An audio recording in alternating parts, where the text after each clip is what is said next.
power on.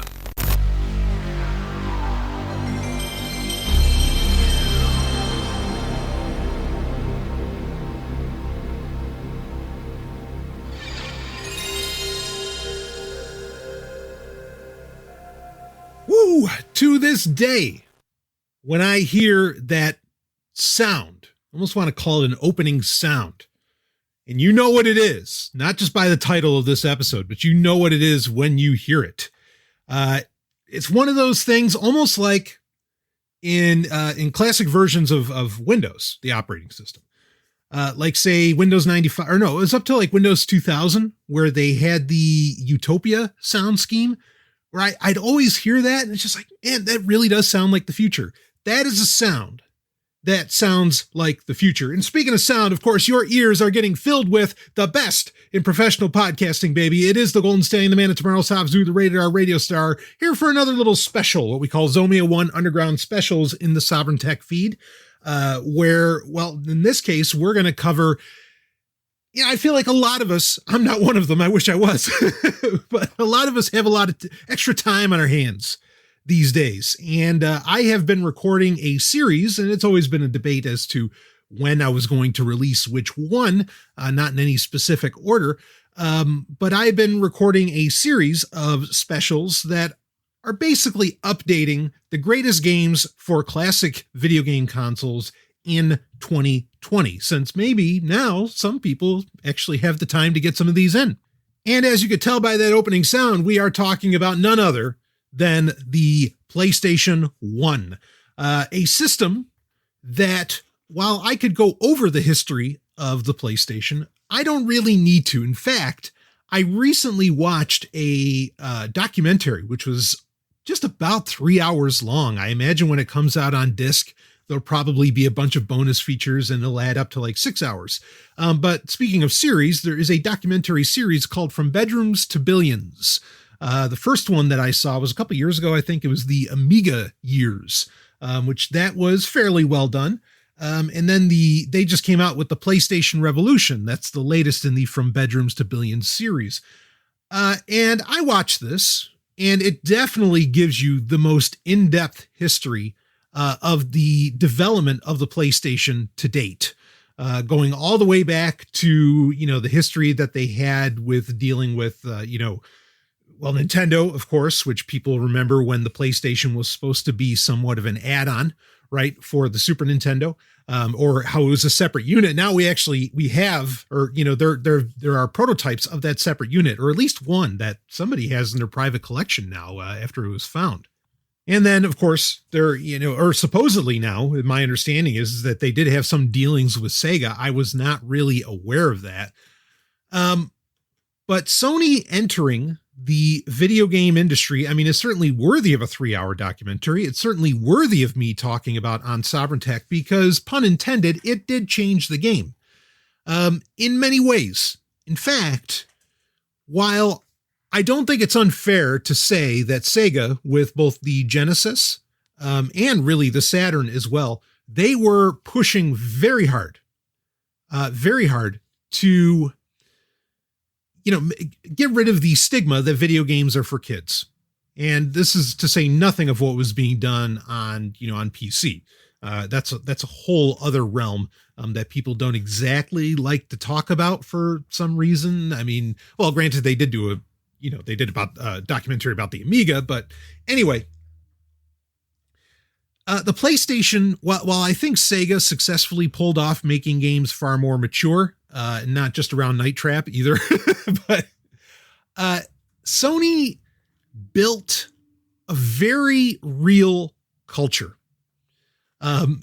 which they gave a name to, the PlayStation Underground, and that was kind of like their version of the Nintendo Power Club, or the Nintendo, whatever Nintendo had for a club membership at the time. They keep changing the names, My Nintendo, blah, blah, blah. Anyway, but PlayStation Underground, you felt that edge, you felt that attitude, with the PlayStation.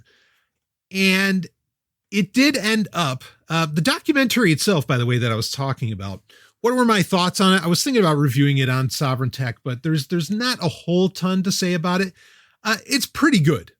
It's pretty good. It lays out, it actually does far more than the PlayStation 1. It gets into the PlayStation 2 as well, which is perhaps the more interesting conversation, because the PlayStation 2, despite the fact that the Dreamcast, just about, I want to say to this day, was the most feature-rich console. Like, I mean, as far as leaps go, right? I mean, yes, successive generations, especially lately, say from the Xbox 360 to the Xbox One and so on, keep adding in, more features, but where consoles went from, we're doing A, B, C, D, E, and still kind of do, the Dreamcast really went from, say, consoles were at C, the Dreamcast instantly jumped without going D, E, F, G, whatever. They just jumped right to N or to M, or, pick a letter far away. It doesn't really matter. Because they just packed everything, all of these new features into a console that were not, well, again, with PC were commonplace, but for a console, wholly new, territory in many ways. Granted, yes, the Saturn could connect to the internet, and it should hold a place in history, for being the first console to really connect to the internet in any kind of meaningful way.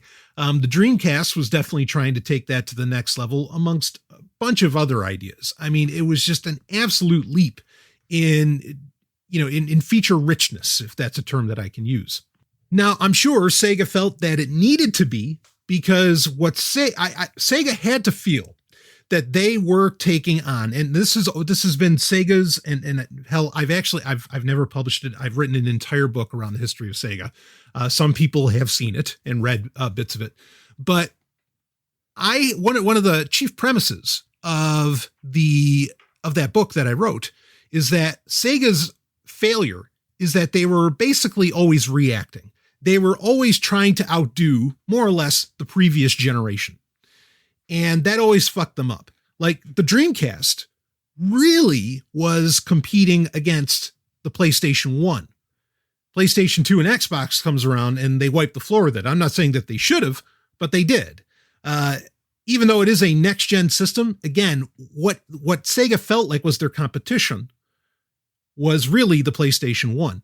And probably not the N64 at all. Of course, this is true for the Saturn as well. The Saturn was trying to best, the Super Nintendo and so on. Of course, then it found out it had to beat a bunch of other systems, but that was the original idea. Just like the Genesis originally was not competing against the Super Nintendo. The Genesis was trying to beat the NES, the Nintendo Entertainment System. And Sega always did that. And I'm sure they felt, because of just how, well, maybe not as feature rich as the Dreamcast would end up being, but just on the types of games, and I mean like the new types of games. And this is a key thing to get into. In fact, that documentary does a great job of exploring this, how for the PlayStation 1, the thing that was really amazing about it was all of the really wild experimental games that you just wouldn't get anywhere else. And that became, and there's varying reasons why those became possible. Part of it was horsepower. Part of it was, using a somewhat more open source, or not open source, but somewhat more open medium. You didn't have cartridge fees, and Sony was pretty nice on the licensing, apparently, as compared to what Nintendo would do. So, it became more cost effective to put games out that were frankly odd. Hell, you even end up with that in one of the names of one of the PlayStation's original games, that being Oddworld, right? Abe's Odyssey and so on. But so many new types of games were entering the fray. The quality and the length of these games, basically, I think there was a real case to where the PlayStation, and in some ways it was. I remember, what was it, Madden 2003 or even 2004? For the original PlayStation, they were still making PlayStation games, almost a decade into its life. Now, PlayStation 2 would end up with the same thing, and I would argue for very similar reasons, but PlayStation really, really late, as far as gaming goes, laid the groundwork for what, everybody talks about how Mario 64, made 3D games legit. Yeah, but a lot of the things that we consider standards and that we consider that we just expect from games, and a lot of the complexity, but also the oddity and just, fresh types of gaming all came to life in a very real way on the PlayStation. That's not to knock any of its competition at the time. I think the Saturn's a great system. It's the greatest 2D system of all time. I don't think there's any debate around that title. But the PlayStation, now, here's what's tough about the PlayStation. So I put together a top 8 here. And I'm surprised that some of these did not appear in that documentary. The documentary was pretty good. I don't know. There's a lot of that history that could have been chopped out, cut out. It didn't need to be, 2 hours and 45 minutes or whatever. But it was certainly very interesting to see what everybody was thinking, where they're coming from.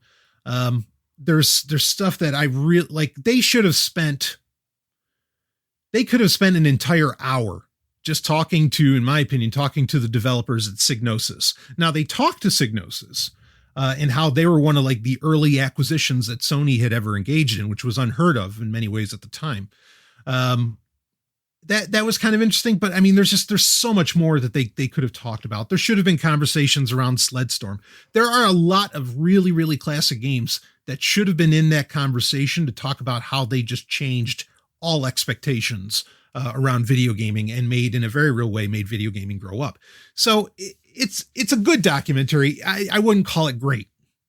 By no means. It's better than Console Wars, which I think I recently talked about Console Wars.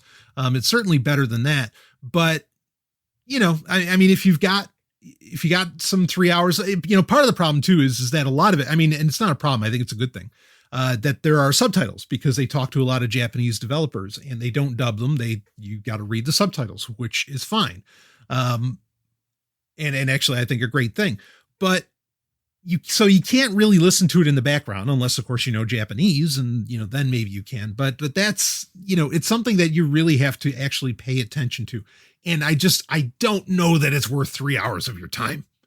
I also watched recently by another Sovereign Tech listener's suggestion, I watched the Tony Hawk documentary, which is also very relevant because the Tony Hawk Pro Skater games really got their start on PlayStation. I mean, and really dominated and took over the world in a very real way on the PlayStation. That documentary as well, I feel like there's a lot skipped. It's only about an hour and 11 minutes. I don't know, unless you're going to make it about more, skateboarding games, of which there are plenty. In fact, if I had any critique of the documentary, it's that they basically treat it like, there really weren't any, great, skateboarding games. It never really hit anything. It wasn't that big of a deal. As to where, me growing up, like everybody fucking played Skate or Die. TNC Surf Design, everybody played TNC. And that was a game that was both surfing and skateboarding. Tremendous, an absolute NES classic. You want to play a classic Nintendo game? TNC Surf Design, fucking amazing. So I felt like that was a little dismissive. I'll grant you that, Tony Hawk, I mean, because look, the Tony Hawk games, which could be on this top 8 that I'm about to talk about, the Tony Hawk games, what they really did was, I mean, it's somewhat of the Grand Theft Auto syndrome. I mean, they just gave you a really open world and the ability to do just about anything you wanted in that open world. And of course, the soundtracks were amazing. I mean, it gave a lot there. And PlayStation really did this in a way too. Both Sony and really the Tony Hawk games did two things, and this might be one of the most important things to bring up about the PlayStation. You had the precious, priceless, both terms, opportunity to craft a subculture. You crafted a subculture with, skateboarding, of course, with the Tony Hawk games. And if you watch the documentary, it kind of proves the point. And you crafted a subculture really in, video gamers that were, gamers that were older. And you did that by really giving their mature attitude visibility, even just in the commercials, or self-awareness around video gaming itself. I mean, I don't think anybody will ever forget the commercials in the United States for Final Fantasy VII. which if somebody wanted to put that on their number one for the PlayStation, I mean, who'd argue against them, right? I mean, I don't have any Final Fantasy games on my list, but I mean, 7, 8, and 9, I think are all tremendous games, best in series in many ways. Frankly, I like 8. I'm not being hipster in saying this. I really like 8 a lot more than I like 7, but I get it. I totally fucking get it.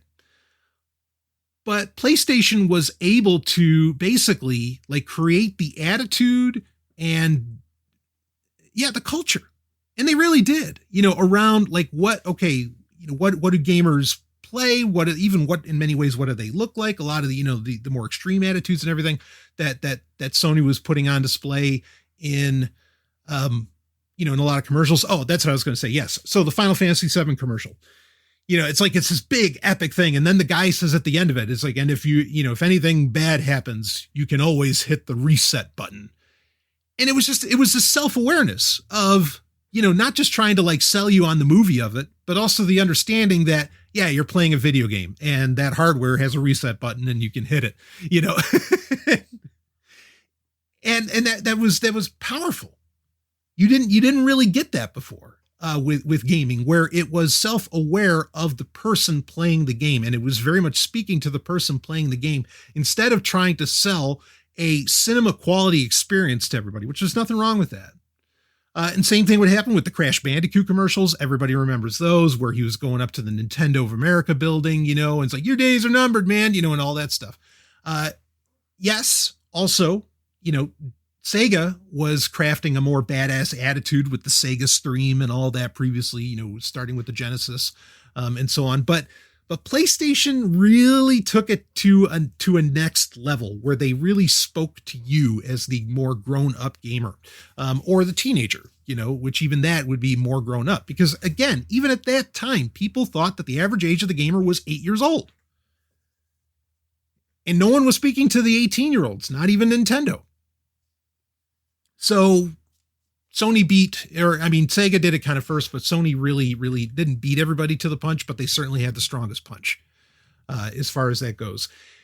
And, because they were entering, their real roll of the dice, entering the gaming ecosystem, taking on the likes of, there was a lot of competition at the time. When you got into the 32-bit era, you had Panasonic trying their hand at things. You had Atari going at it again, with the Jaguar. You had all kinds of, weird systems coming out here, right and left. And the thing is that Sony basically had, and the documentary kind of talks about this. Sony basically had, and we'll get into the top 8, don't worry. Sony basically had they were a juggernaut in the movie industry, in entertainment in general. They had, not just movies, but music. They were an absolute juggernaut. And so they had a lot of panache, pizzazz, perhaps.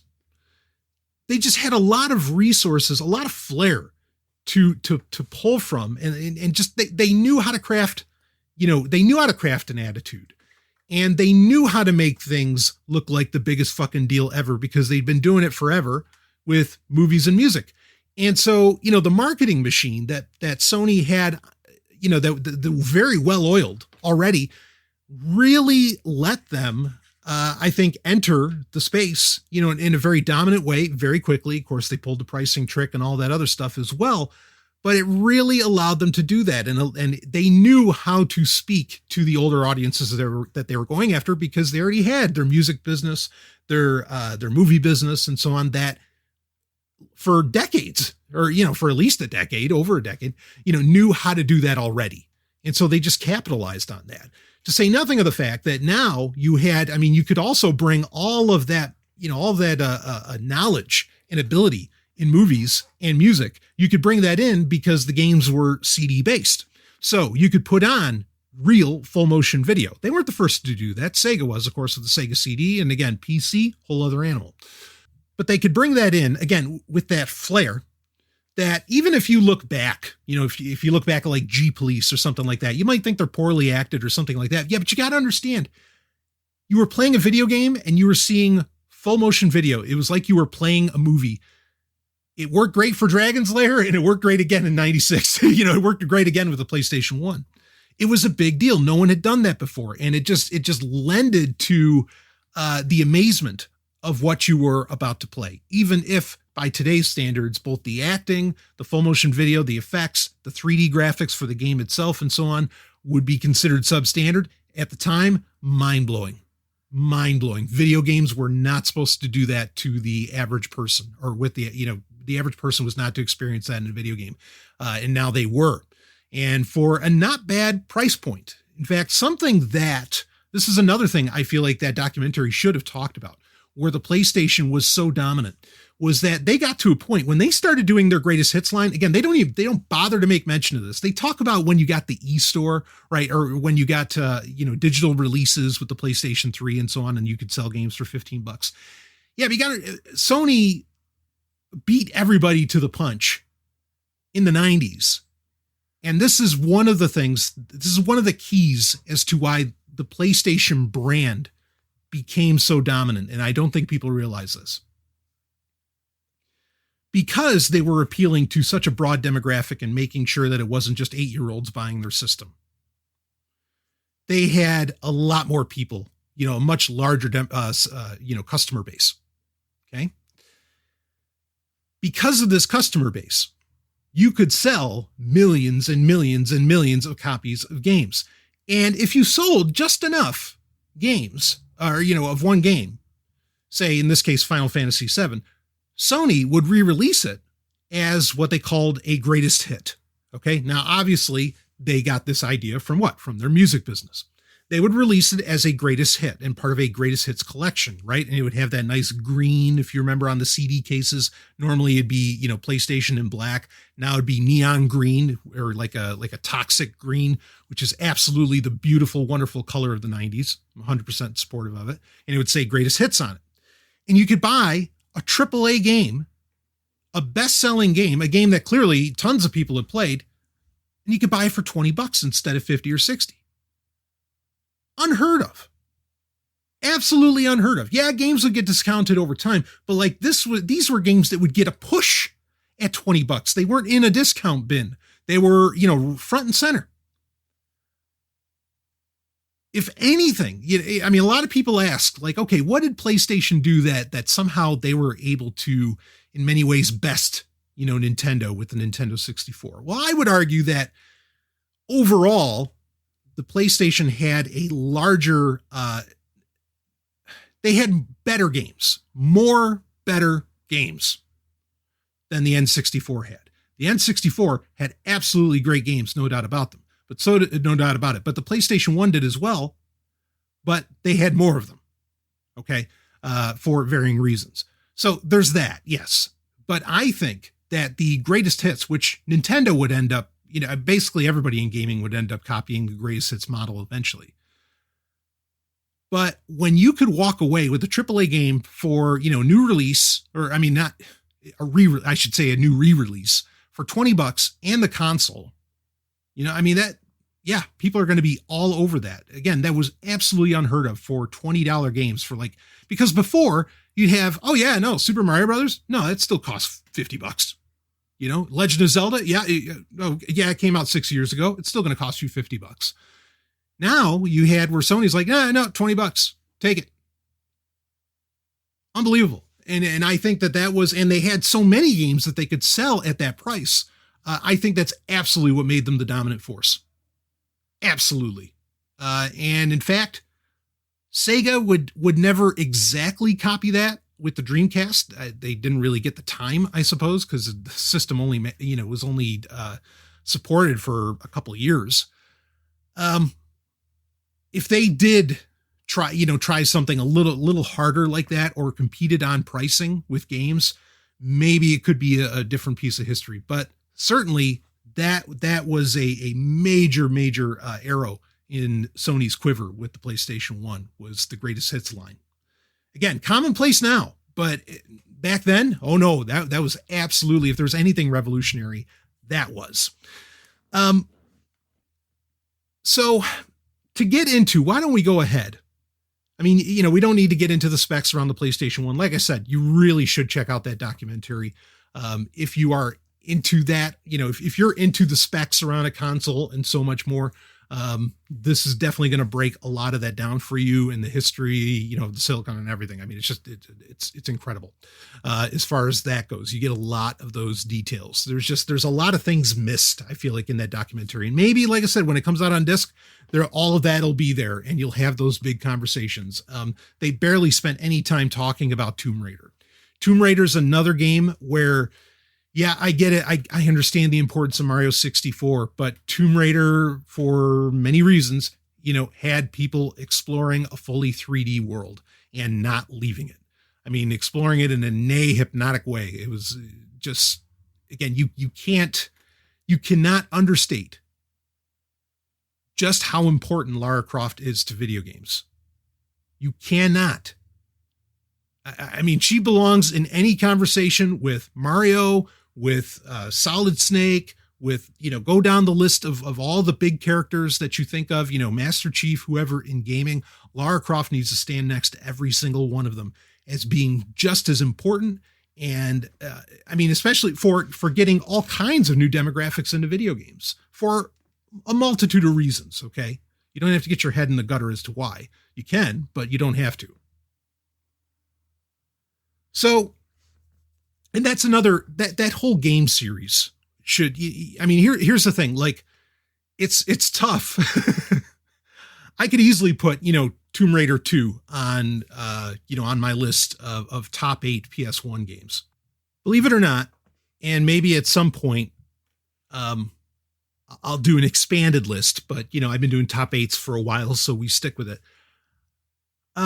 Doing a top 8 Super Nintendo games, actually pretty easy. Doing a top 8 NES games, easy. Top 8 3DS, easy. Top 8 DS, easy. Top 8 Xbox games, fairly easy. Top 8 Dreamcast games, easy. Top 8 Genesis games, easy. Saturn, easy. Where doing a top 8 is practically impossible would be with the PlayStation 1 and the PlayStation 2. So this is an impossible list in many ways because there are so many games that should get talked about. Every single one of them is genre defining, and many of them are even genre defying. And there are some games for the original PlayStation, for the PlayStation 1, that there has never been another thing made like it since, before or since. There are some of the absolute most unique experiences ever in gaming. Even if you bring, the PC Master Race in. How you doing, boys? Even if you bring, and gals and Z's, even if you bring them in, they're still just, remarkable, unbelievable, indescribable. And I mean it. You ever play LSD? I'm not asking if you've taken it. I'm saying, have you played the Dream Simulator LSD on PlayStation 1? These are games that defy description. And in that sense, I feel like, if somebody were to ask me, okay, what's the bigger deal, the PlayStation 1 or the PlayStation 2? The PlayStation 2 certainly refined much of what we expected out of gaming ever since the PlayStation 1. It refined everything that was great about the PlayStation 1. It had the DVD player, which is no small thing. Like, you do not sneeze at that fact. Also, to PlayStation's credit, it was, for many people, it was their first CD player. Audio cassettes were still a big thing in 1996, you understand? My first CD player was actually a CD-ROM drive in a computer, it was in my 486, and it had an audio, a 1/8 jack on it. And it actually had controls for going through tracks because they knew at the time, now you can't even imagine it. Like, why would a CD drive have buttons on it, other than open? Why would it have track buttons and everything? No. Oh, no, that was a big deal when you had that added feature of playing a CD. So for the PlayStation, that was kind of a big deal. And they had that fun screen when you'd put it in where, you could do different, like you could have an oscilloscope going. You'd have all these different waveforms that you could have appear on your screen. That was fun. It was a great CD player, as well, and gave you nice visualizers. I thought that was slick. But to get back to it, which system's better? The PlayStation 2, can play all the PlayStation 1 games, so you could kind of make the argument that it's a moot point, but to look at them in a more abstract or broader scale, broader sense, There is no system like the PlayStation 1. I love the PlayStation 2, but I love it. I wouldn't love it as much if it also couldn't play PlayStation 1 games. So, you got to keep that in mind. But yeah, there's just no system that delivers such unique experiences. The PC would come close, but that wasn't really until there were a lot more independent game developers and they were able to get some notoriety and recognition and had platforms where they could distribute some of those odd games, like say on Steam or Itch, or, pick your platform, right? But the PlayStation 1, those games, they were getting public release. Sometimes they'd only be in Japan. In fact, some of the games on my top 8 were technically only released in Japan. However, today, now you can get, fan translations get made. You can add them on to the ISO. You can add them on to the image of the game. Then you can burn the game and put it in and away you go. So those Japanese classics that, nobody ever got at Western shores or even in Europe, now you can actually try those. And some of these are just remarkable experiences that some have gotten, eventually would get, releases, many generations of consoles on, in some kind of classic, repackaging or something, or a collection of games.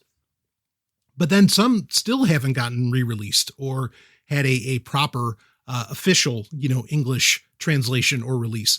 So, and there are games in this list that are going to go down that. But again, it just speaks more to that this is a system that I think has the most unique games ever made. And some of them, again, some of these types of games have just never been tried before. Or, they were definitely never tried before, but they've never been tried since.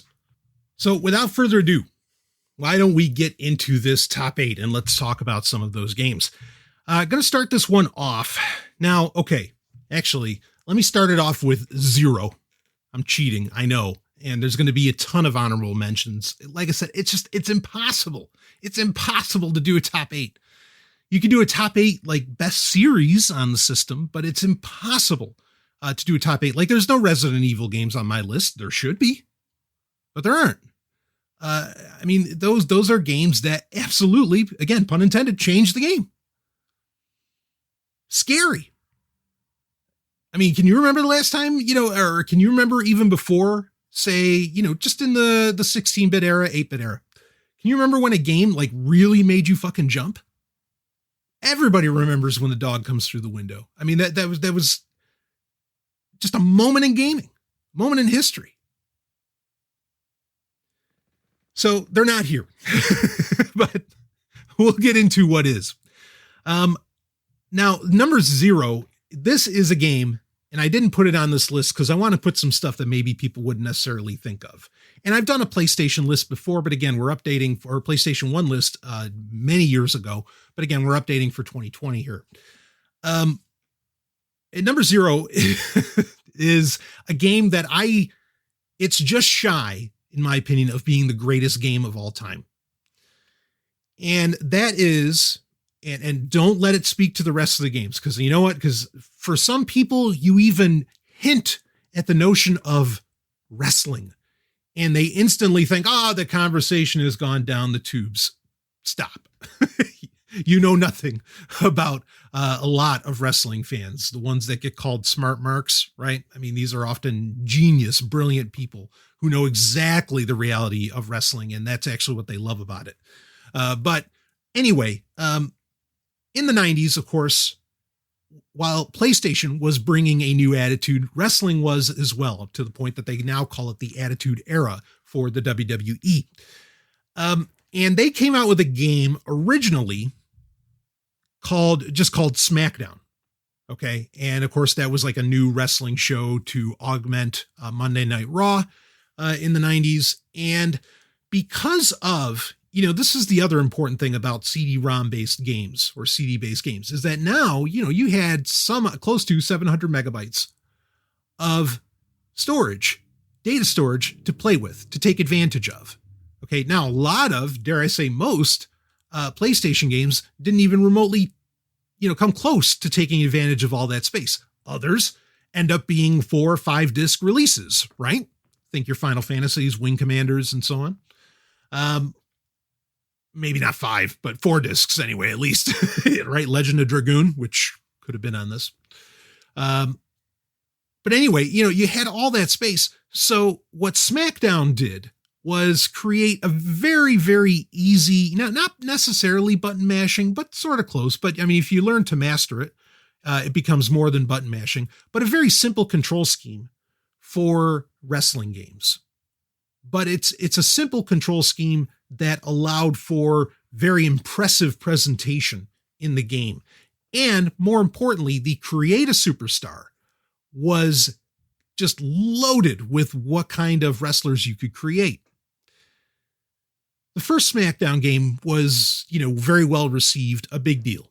Paradigm shift in wrestling games, really. We're still feeling that paradigm shift. Unfortunately, now it's just gotten tired, but at the time it was absolutely revolutionary. SmackDown 2 would come out about a year later, towards the end of the PlayStation 1's run. I consider SmackDown 2, again, it's just beat out by TIE Fighter as being the greatest video game ever made. Not just on PlayStation 1, just fucking ever.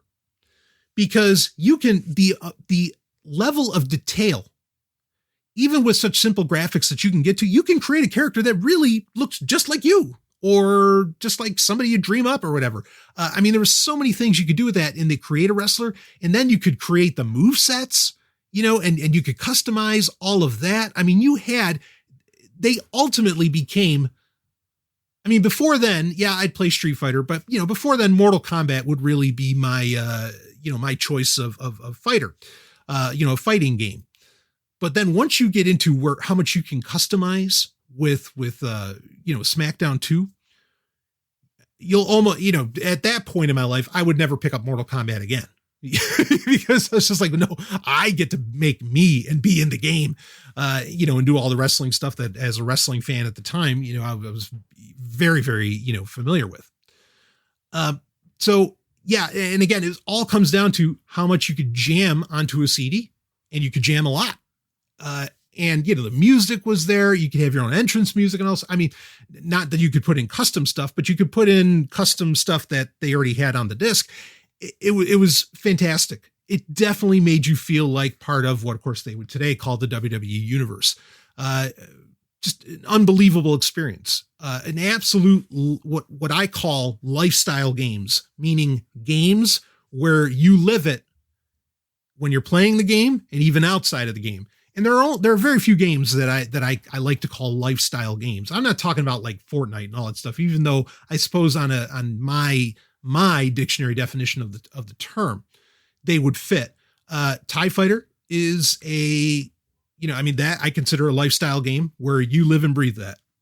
And SmackDown 2 is another one of those games. Now the SmackDown series will go on. I mean, technically it was going on all the way until just last year, with WWE 2K20, are all really successions from the SmackDown series. But I think SmackDown 2, I still consider it the best of the bunch. Certainly like 2007 WWE or SmackDown versus Raw 2007 is really, really solid as well. But those are probably the two best in that series ever. So that's my number 0. But I didn't put it in my top 8 because I just consider it like if we were having a conversation of greatest games ever made, it would be there. So let it be there. Okay. So let's move on and get into our actual top 8. Start off with number 1, Star Trek Invasion, released in the year 2000. This is a space simulator, much like TIE Fighter that I just mentioned, actually, there are other space simulators. It's amazing how many space simulators the PlayStation 1 has. PlayStation 2 has a couple, but PlayStation 1 has a lot. And space simulators were a big deal at the time on PC and would be a few years even after the year 2000. And they're kind of coming back into vogue, but these used to be considered like because they were simulators, right? And so maybe to some degree that's more of that lifestyle gaming or whatever. This was not one necessarily, this is more of a third person which you could do that more with Wing Commander. With games like TIE Fighter and some others, you'd far more be in the cockpit because it just looks so damn cool. The cockpit certainly looked cool in these games as well, but it was definitely something played more from the third person perspective, but fine space simulator in itself. It has actually the voices of Patrick Stewart and Michael Dorn, of course, who plays Worf. He's heavily in the game. And it introduces into the Star Trek universe, not the first time this has been introduced, but the idea of basically starfighters in Star Trek. And it works really, really well. I love this game to death. It's pretty challenging. If you want to get all the bonus objectives, it's going to take you a while. It's got a cool story, about like this other species invading, kind of like, the organic species. I keep forgetting the number. I keep wanting to call it. I know it's not species 8613. That has to do with the Stanford experiment. It's species 8472. Anyway, they're kind of like that, kind of in that vein, but it's a really, really great game. And if you're into space simulators, and I like a third person perspective on this, depends on the game, but this is one where I enjoy it. And again, Michael Dorn's narration is top notch. You're getting a great story, which you don't always get with space simulators, but this is a case where you really do. And it's also, you got to understand how rare it is for there to be a great Star Trek game. I'm not saying there aren't great Star Trek games. There are. Judgment Rights, 25th Anniversary, Bridge Commander. I mean, they're out there. But like a really great Star Trek, and those are all really great too, but a really great Star Trek game, those are actually very rare. As to where with Star Wars, we have a lot of great games in the series. But Star Trek, not so much. This is one of them. This is one of the great, genuinely great games. So, but for whatever reason, I'm going to guess that while space simulators were popular on PC, as new gamers were coming in, they didn't really hit it off with new gamers because they are complex games. And so I get the sense maybe that's why they stopped making them so much for the PlayStation 2. Racing games, which in many ways are, there are racing simulators, because they work generally on a two-dimensional plane, minus some things in Wipeout. I think that people can kind of get them a little better, but full on working in 3D space, it's a little bit different. So I guess, space simulators didn't exactly take off, but PlayStation 1 has some of the best space simulators ever made that never saw the light of day on PC and that are absolutely worth playing. So Star Trek Invasion, check that out. Actually, here's another space simulator, but this one is far more on rails, and it's based off of an arcade game originally that they enhanced when they brought it to the PlayStation.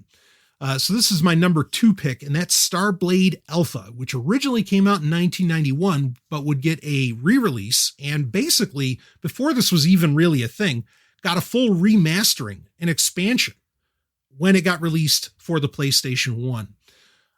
It is more on rails. It feels like you're playing Star Fox, but if you're me, in 1996 and 97, and you loved Star Fox, which I did, definitely one of my top Nintendo franchises, you couldn't get enough of this. And even though it was short, you kept trying to, because it is a short campaign, you just kept trying to do better. And it just looks so graphically impressive. Namco made it. It's just a really, really solid shooter. Very difficult or very rare. The best thing you can do is just get a copy made of it, like burn a disc or buy a replica copy. Getting an original edition of Starblade Alpha, you are going to hash out triple digits at least to get your hands on that. But it is a game that, in my opinion, is that good and plays that good. And again, at the time, not until the Dreamcast would people with Soul Calibur, the fighting game, would people realize that, I can have a better experience, a better gaming experience, graphic-wise, everything else, at home than I can in the arcade. When the PlayStation 1 was king, that was yet to be true. Starblade Alpha, though, kind of made it true because it was an improvement over, granted a game that was a few years old, but it was a massive improvement over the original arcade experience. And so for you to be able, I mean, like you got to understand the mystique that exists around playing a game at home that was originally only in arcades, and it's actually better than it was in the arcades. Same thing would end up happening with Soul Calibur on the Dreamcast, which is, a small marvel. But that was a big deal. So Starblade Alpha, tremendous. Check it out. Next one. I just noticed that my top 3 is all space simulators. I wonder what that says about me. But anyway, the next one is Colony Wars 2 Vengeance, or just called Colony Wars Vengeance. This is a trilogy of space simulators made by Psygnosis, who I think is one of the greatest game studios of all time. Sony was ingenious in scooping them up and acquiring them. Because they just, we're talking about the people that made Wipeout. They made G-Police. They made so many great, wildly futuristic looking games. If I ever did, and this might be interesting to do, like a top 8 of game studios, they'd easily be in the top 3, might even be number 1. The only people that I think would really beat them would be Nintendo or like LucasArts. So they'd be in the top 3, but they'd be combating, in my opinion, against Nintendo and LucasArts. And of course, with Nintendo, all right, well, which studio within Nintendo? You got to go there. But anyway, so Colony Wars 2, not only a great space simulator and multiple discs and everything, but it turned. So it's a sequel to a game that was fairly successful, which was the first Colony Wars game, which was also a brilliant space simulator. Everything, and I've talked about this game before, because what happens is when you start playing Colony Wars 2, you find out, you thought during Colony Wars 1 that you were the good guy and you were stopping some kind of evil empire. You find out in Colony Wars 2, it was actually the other way around, that you were the bad guys the whole time in the first Colony Wars game. And when I found that out, just in the opening cinematic, my jaw hit the floor. Not that I have a problem being the bad guy. Hell, I like being the villain. But my mind was blown. Because I think the first Colony Wars game, I put in at least 40 hours into that, at least. And to find out that whole time that you were playing for the wrong team, that was amazing. So, that reveal alone was awesome, but then everything that worked really well in Colony Wars, they took to the next level in Colony Wars 2. And Colony Wars the whole series has some unique physics to it, or mechanics, I guess I should say, to it, where the way your thrusters work, like you have to constantly hold down the thrusters, to where with other games, you generally don't, and I'm sure Psygnosis learned this from the Wipeout games, but with other space simulators, usually, you set your engines to whatever speed and away you go. It's very different. And because you have so many different thruster movements within Colony Wars. And I imagine it plays more like if we actually had starfighters, what it would be like. It plays like that. So really, really unique gameplay, and great storylines going all the way from the first Colony Wars to Colony Wars 3. Just a great line of stories. There was supposed to be a Colony Wars game for PlayStation 2. Why that didn't happen, I don't know, because it's a great trilogy, worth owning a PlayStation 1 or an emulator anyway on its own. So let's move on from that. Number 4, this is where we get into some of the oddballs. And this is a notorious game. It was not just released for PlayStation. It was also released it was also released for the PC 9821, but that's a whole other console that we'd have to talk about. But it was also released for the 3DO as well as the Sega Saturn, but for all of those only in Japan. And I don't know if it's technically his first game, but this is, or no, it can't be, because he made Metal Gear beforehand for the MSX. But Hideo Kojima, which, legend in game development. This is one of his first games. Not the first, but one of his first. And it's called Policenauts. It was published by Konami. And this is hard science fiction. This is one of the best stories Okay, you're basically playing this guy who ends up in cryosleep after a space colony blows up, and he's just drifting in space for like 24 years. He gets found.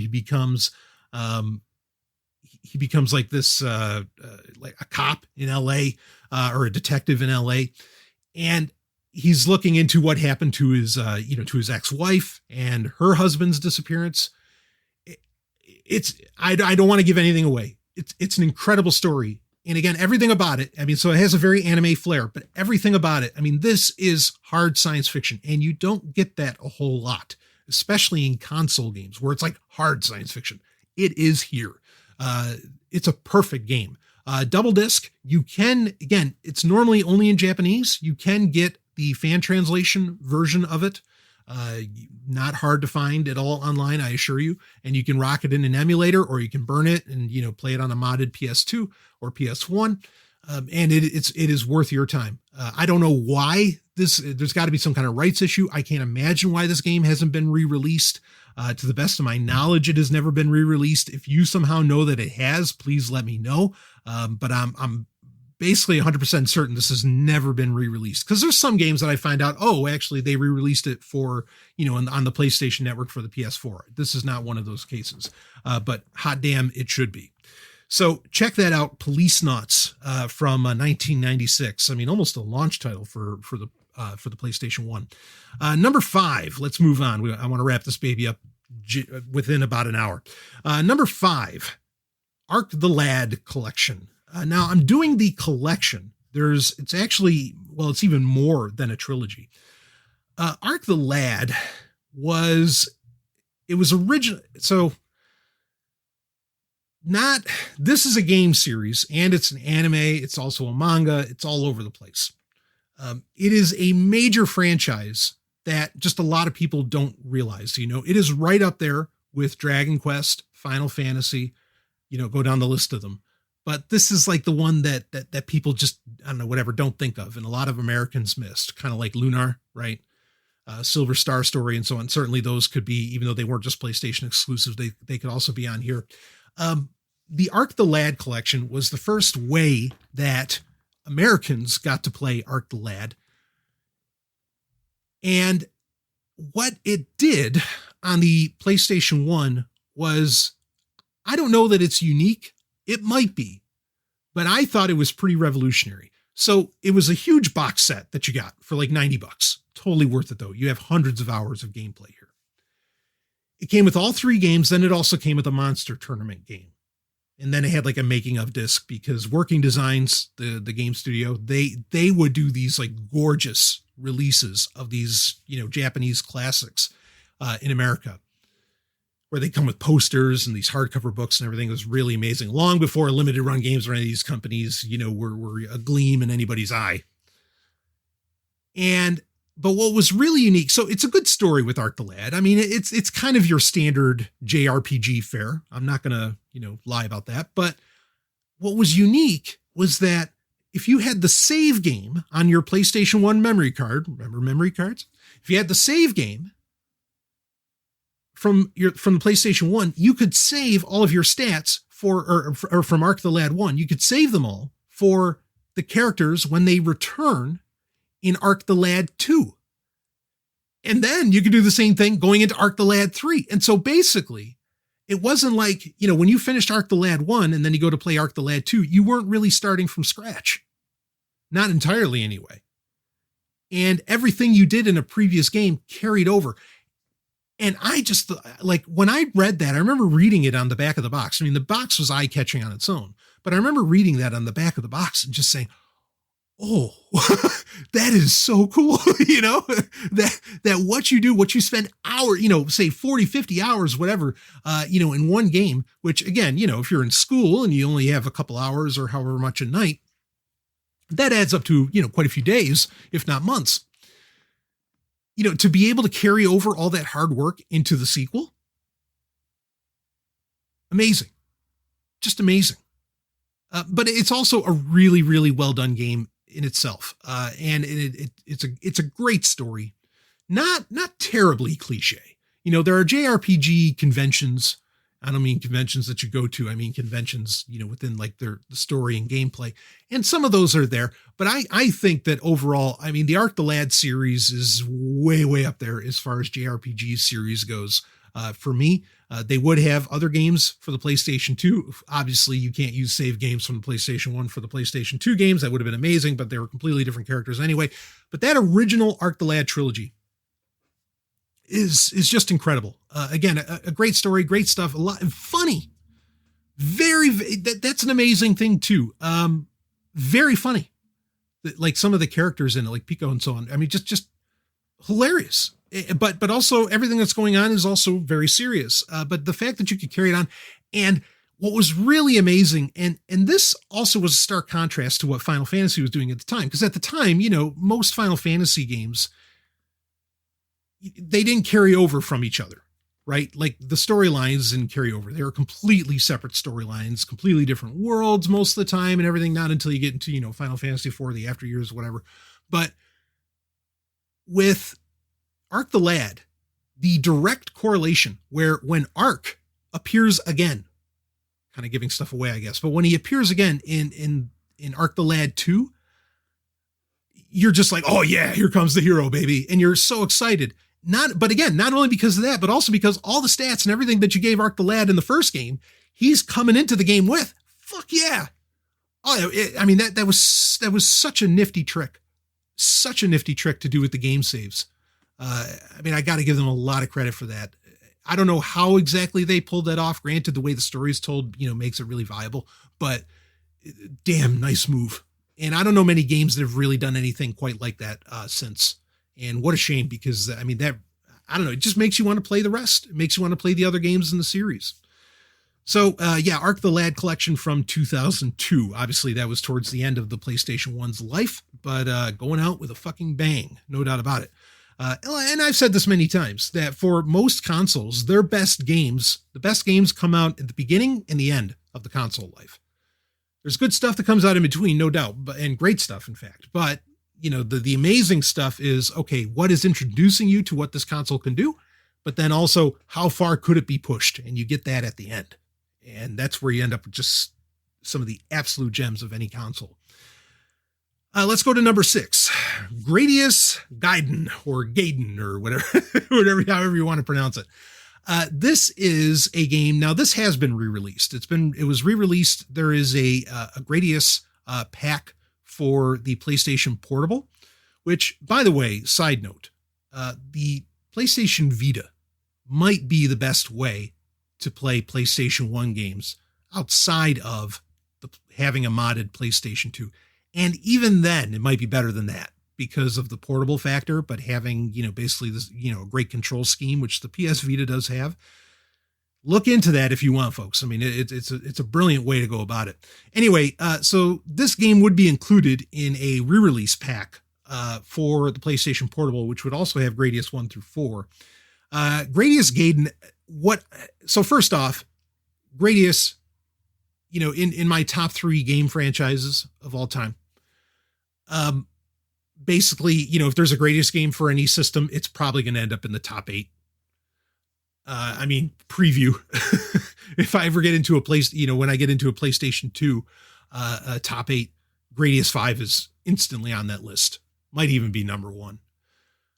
But Gaiden was great, or Gaiden, if you want to go with that, was really, really great because it gave you more than just Vic Viper and Lord British to play as. You had a lot of other ships to choose from. And they had some pretty cool abilities, like the customization of the starfighters in that was, I mean, there's a lot of Gradius games and even Gradius 5 where you can't really get into the depth of customization that Gradius Gaiden allowed for. So that's why I put that there. If you're into shmups, this is one of the best ever made, in my opinion. And at the time, now this was only released in Japan. Again, you can get it internationally now on the PlayStation Portable, which the Vita can also emulate. But at the time, seeing Gradius action, seeing Vic Viper in 3D, was just in the opening cinematic was pretty mind blowing for me. I remember that, and wow, you know. So anyway, originally only released in Japan, but you can get your hands on it. You can play it on a modded PS2 if you want, or on a PS Vita.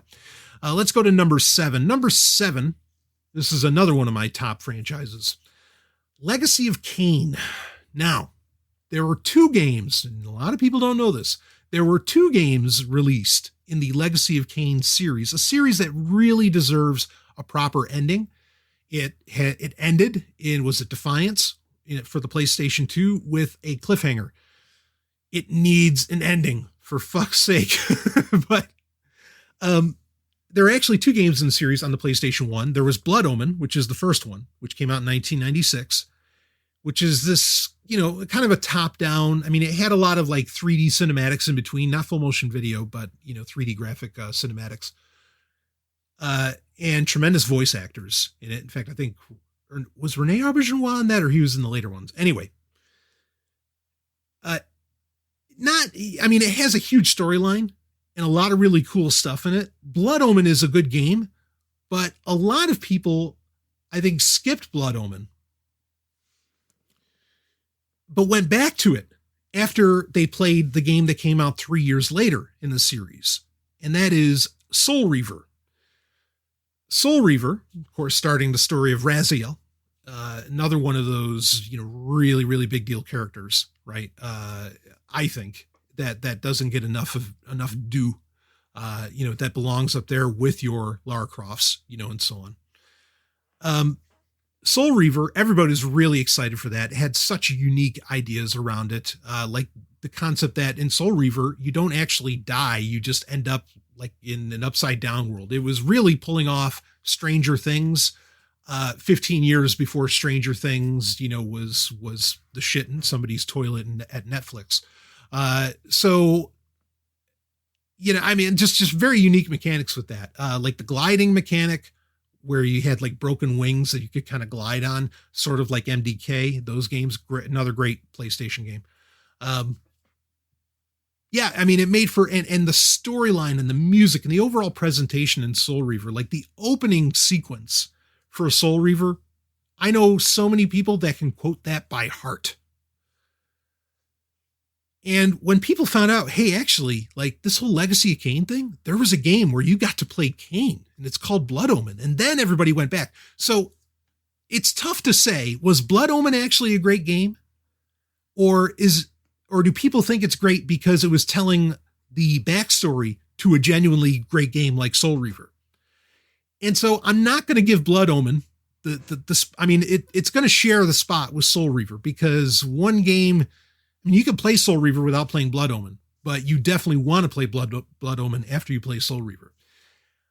If Blood Omen wasn't this big seller, and it wasn't, how did they end up making a sequel in it?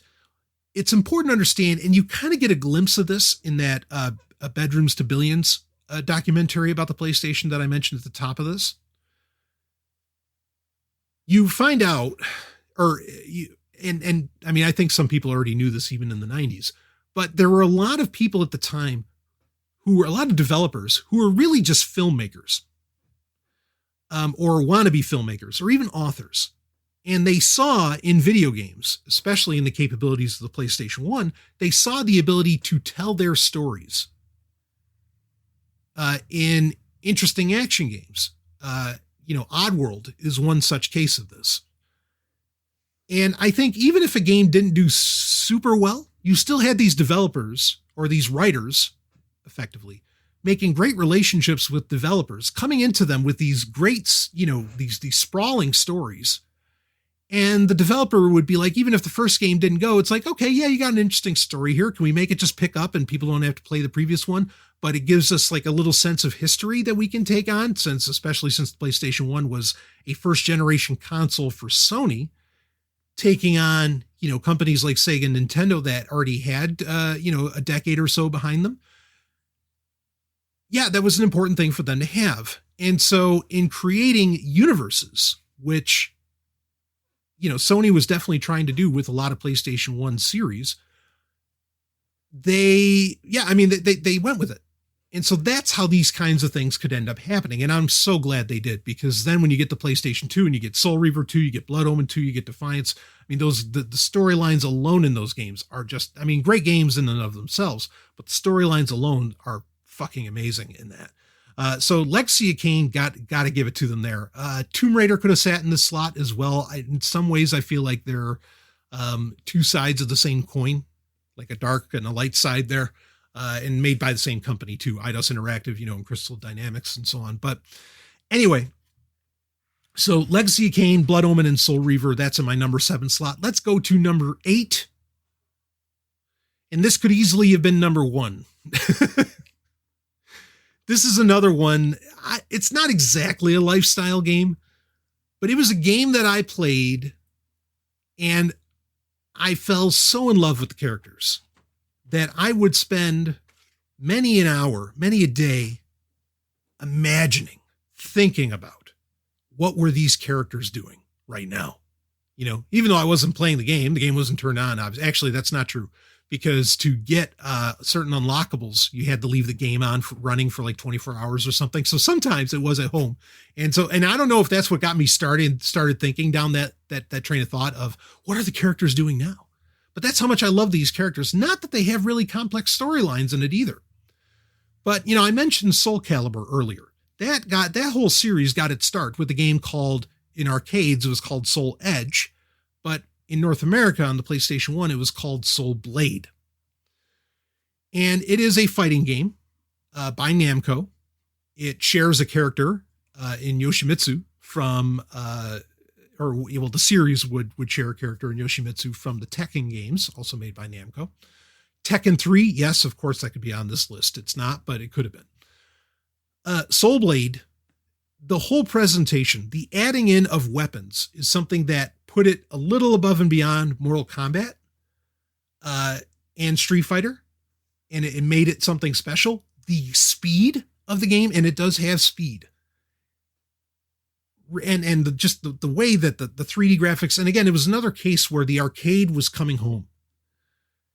It created, and then the storylines and everything, and even the endings. You got to understand this. The endings for the characters, right? Not uncommon in fighting games where you get like a little, ending story for each one. Okay, well, he won the tournament, blah, blah, blah, and whatever happens. Some of the endings for the characters were actually interactive and from a different perspective than the 3D fighter. I don't want to give anything away if you haven't done it before, because it shocks you when it happens and it can completely change what the ending is. It's awesome. Awesome. It is a total package, and a brilliant, I don't know if I want to call it the greatest fighting series of all time. Mortal Kombat should really own that title, but hot damn, is it close. Virtua Fighter is great too. I love them all, but boy, did Soul Blade really, really deliver on everything that the PlayStation could do. And it brought that arcade experience home. And it just, in whatever it took, be it in the opening music video sequence of the game, that just instantly sold you on all the characters. And the characters are all kind of tropey, but it worked in that you instantly understood what the characters are about when they were presented to you. And again, the fighting mechanics themselves, the game mechanics were top notch. Incredible speed, depending upon the character. The weapons, worked, were believable. Everything you had to do within the game, the storylines of each just would go on to create an incredible fighting universe. That again shares some with Tekken as well.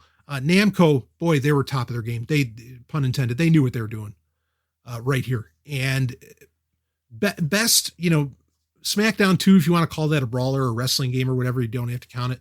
But best fighting game on the PlayStation 1, Soul Blade, hands down. Just easily in what it was doing. Tekken 3 gets there, but Soul Blade just has that something extra that's very, very tough to describe. It has a certain ineffable to it in its entire presentation that, whether it's the voice acting even, which is all very simplistic, but everything just works. And it has a theme, and it has the opening music, talk about theme, but it has a theme, and it just has a flow that makes more sense and is not incongruous in any way, even though the characters would clearly be from all different regions. It just made sense and just came together and was visually remarkable. And sonically and gameplay wise, everything about it. Perfect game. 10 out of 10. So that does it. You know, I know I said there was going to be a bunch of honorable mentions, but we're already over an hour and I want to wrap this up. I mean, again, a big deal was getting that arcade experience, right? Because Cyber Sled, which was a tremendous arcade game, would end up on PlayStation. I mean, you had a bunch of those, but there's other games. The updated Asteroids was really, really cool for the system. I mentioned G-Police earlier. I mentioned the Dream Emulator. Reboot, a great game based on a cartoon. Can you believe that? Yep, it existed. You had Nova Storm from Psygnosis. You had the Fear Effect series, which had some very interesting action in it. You had Thrill Kill, which never actually got released, but you can play it now. It's like a fighter with characters all dressed like BDSM characters. Why not? All these crazy, you know, and a lot of PC classics would end up on the PlayStation as well. Like Magic Carpet was there. A game that, all right, here, you want to, I hate this phrase, but I'll say it. You want a wild card of a game that you might not have thought of? Future Cop LAPD. I never think, what the hell is this? Imagine you're basically driving around an Ed 209 out of RoboCop. And it's like top down 3D. Just, you got to try it, and then grab a friend and do co-op in it. Or well, it's not just co-op, but you can do multiplayer. You can do co-op, but you can also do multiplayer deathmatch and capture the flag and all that. You are in for a time. Let me guarantee you that. So the PlayStation 1, I couldn't even begin to get into all of the great games, but I gave you 8 ones that I don't think often end up on a top 8 list for the PlayStation 1. So I wanted to really get them in here as far as rarities that probably have not gotten a re-release, or, didn't get enough due that you need to look back on and check out. And if you got the time, these are worth your time. So that's it for this Sovryn Tech Zomia 1 Underground special, a little bit of a gaming grid special, really. And I will see all of you on the other side. Game over.